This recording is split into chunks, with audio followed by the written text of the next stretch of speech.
ایک دفعہ کا ذکر ہے، ایک جنگل میں ایک بوڑھی چڑیا رہتی تھی۔ جنگل کا کوئی بھی پرندہ اس کو پسند نہیں کرتا تھا۔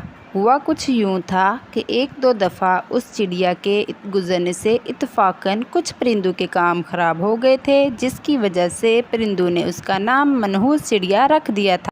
اب کوئی بھی پرندہ اس سے بات کرنا یا اس کو دیکھنا گوارا نہیں کرتا تھا، سب اس سے نفرت کرتے تھے۔ ایک دن ایک کبوتر وہاں سے گزر رہا تھا۔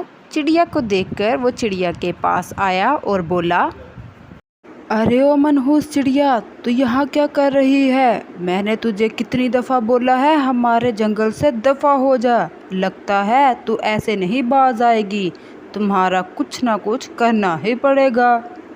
کبوتر کی بات سن کر چڑیا پریشان ہو گئی اور بولی، کبوتر بھیا، آپ تو جانتے ہیں میرا اس دنیا میں کوئی نہیں ہے، میں یہ جنگل چھوڑ کر کہاں جاؤں؟ یہ میرا مسئلہ نہیں ہے، اب اگر میں نے تمہیں یہاں دیکھا تو میں تمہیں قتل کر دوں گا۔ کبوتر یہ بات کہہ کر وہاں سے چلا گیا۔ بیچاری چڑیا بیٹھ کر سوچتی رہی کہ اب میں کیا کروں۔ اسے کچھ سمجھ نہیں آ رہا تھا کہ آخر میں جاؤں تو کہاں جاؤں۔ پھر اس نے دوسرے جنگل جانے کا فیصلہ کیا۔ شاید دوسرے جنگل کے پرندے اسے قبول کر لیں اور اسے منحوس چڑیا کے نام سے نہ پکارا جائے۔ چڑیا اڑتے ہوئے دوسرے جنگل پہنچ جاتی ہے۔ وہاں اس کی نظر ایک بطخ پہ پڑتی ہے۔ چڑیا اس بطخ کے پاس آ کر بیٹھ جاتی ہے۔ چڑیا کو دیکھ کر بطخ بولی، تم کون ہو اور یہاں کیا کر رہی ہو؟ آج سے پہلے میں نے تمہیں اپنے جنگل میں کبھی نہیں دیکھا۔ ہاں بہن، میں اس جنگل کی نہیں ہوں، میں پاس والے جنگل سے آئی ہوں۔ میرے جنگل کے پرندے مجھے پسند نہیں کرتے، سب مجھے منحوس کہتے ہیں اور میرے جنگل کے پرندوں نے مجھے وہاں سے چلے جانے کا بولا۔